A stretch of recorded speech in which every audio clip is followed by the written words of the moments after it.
નમસ્કાર, આપ જોઈ રહ્યા છો સ્પાર્ક ટુડે ન્યૂઝ. સમાચાર દમણથી મળી રહ્યા છે. લોકસભા ચૂંટણી 2024 માટે કોંગ્રેસે દમણ દીવ લોકસભા બેઠક માટે કેતન પટેલના નામની જાહેરાત કરી છે. કેતન પટેલ દમણ દીવના પૂર્વ કોંગ્રેસી સાંસદ સ્વર્ગીય ડાયાભાઈ પટેલના પુત્ર છે, જેઓ આ પહેલા 2014 અને 2019ની ચૂંટણી પણ ભાજપના ઉમેદવાર લાલુભાઈ પટેલની સામે લડી ચૂક્યા છે, જે બંને ચૂંટણીમાં તેમને હારનો સામનો કર્યો છે. તો લોકસભા ચૂંટણી 2024ની ચૂંટણી માટે ભાજપે દમણ દીવની બેઠક માટે સતત 4 થી 5 વખત સિટિંગ સાંસદ લાલુભાઈ પટેલને ટિકિટ આપી છે. તો કોંગ્રેસે સતત ત્રીજી વખત કેતન ડાયાભાઈ પટેલને મેદાને ઉતાર્યા છે. કેતન પટેલ આ પહેલા પણ વાત કરીએ તો લોકસભા બેઠક પર કોંગ્રેસના ઉમેદવાર રહી ચૂક્યા છે અને ભાજપના ઉમેદવારની સામે તેમને હારનો સામનો કરવો પડ્યો છે.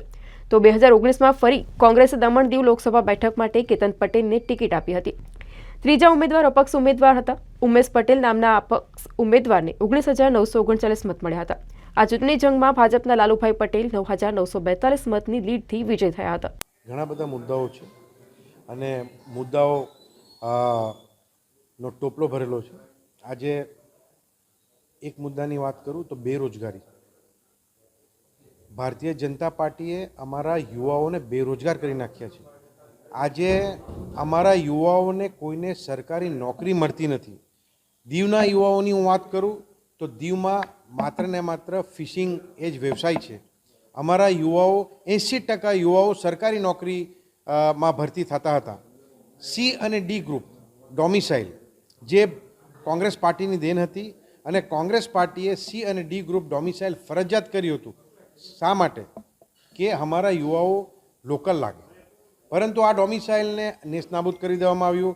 ભારતીય જનતા પાર્ટીએ એમના સાંસદે એમની ટીમે આ ડોમિસાઇલ કાઢી નાખ્યું અને અમારા યુવાઓને બેરોજગાર કરી નાખ્યા. આજે પંજાબથી, ચંદીગઢથી, હરિયાણાથી, જમ્મુ કાશ્મીરથી, કેરલાથી, કર્ણાટકથી, મહારાષ્ટ્રથી, ગુજરાતથી યુવાઓ અહીંયા આવીને પોલીસમાં ભરતી થઈ રહ્યા છે. શું અમારા બાળકો, અમારા છોકરાઓ ક્યાં જવાના? એલડીસી યુડીસીની વાત કરીએ તો એલડીસી યુડીસીમાં પણ બહારથી લોકો આવીને ભરતી થઈ રહ્યા છે. તો આ ઘણા બધા મુદ્દાઓ છે, પણ ખાસ મુદ્દો બેરોજગારી છે. ડેવલપમેન્ટના નામ પર લોકોના ઘર તોડવા એ ડેવલપમેન્ટ નથી કહેવાતું. ડેવલપમેન્ટ કોને કહેવાય એ શીખવું હોય તો અમારા પૂર્વ સાંસદ શ્રી ડાયાભાઈ પટેલ હતા. એમણે જે અહીંયા ડેવલપમેન્ટ જે કર્યું છે, જે કે જાણે કે બ્રિજ, જે એના ફ્લાયઓવર બનાવ્યા છે, પટલારા, મગરવાડા, મોટી દમણ, નાની દમણને જોડતો પુલ હોય, દીવનો પુલ હોય, ઘોઘલાનો પુલ હોય, આ બધા બ્રિજ. આજે અહીંયા શું ડેવલપમેન્ટ થયું? માત્ર રોડ બનાવવામાં આવ્યા, એને ડેવલપમેન્ટ કહેતા નથી. તો આ બધા ઘણા બધા મુદ્દાઓ છે. એ મુદ્દાને લઈને અમે જઈશું, એ તો સમય બતાવશે. હું કહેવા માંગતો નથી.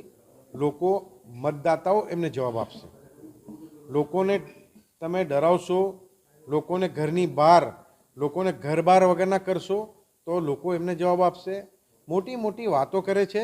આજે ભારતીય જનતા પાર્ટીના લગભગ 200 લોકોએ મને ફોન કર્યા હશે અને એમણે કહ્યું હશે કે અમે તમારા સાથે છે, અમે બહાર આવીશું પણ તમારા સાથે છે. તો આ રીતે ક્યારે લોકો વાત કરે? એમના કાર્યકર્તાને એમના લીડરો ફોન કરી રહ્યા છે.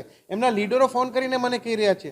તો આ ગુસ્સો છે ભારતીય જનતા પાર્ટીના લીડરો અને એમના કાર્યકર્તાઓનો. એ બહાર આવશે, સમય બતાવશે. અમે બી નોકરીની ગેરંટી આપીએ છીએ. આજે અમારા યુવાઓને જે બેરોજગાર કર્યા છે એને ફરીથી પાછા રોજગારી મળે, એમને પોર્ચુગલ અને લંડન ન જવા પડે, અહીંયા સરકારી નોકરી મળે, એને અમે તકેદારી રાખીશું અને આ મુદ્દાઓને લઈને અમે બહાર જશું.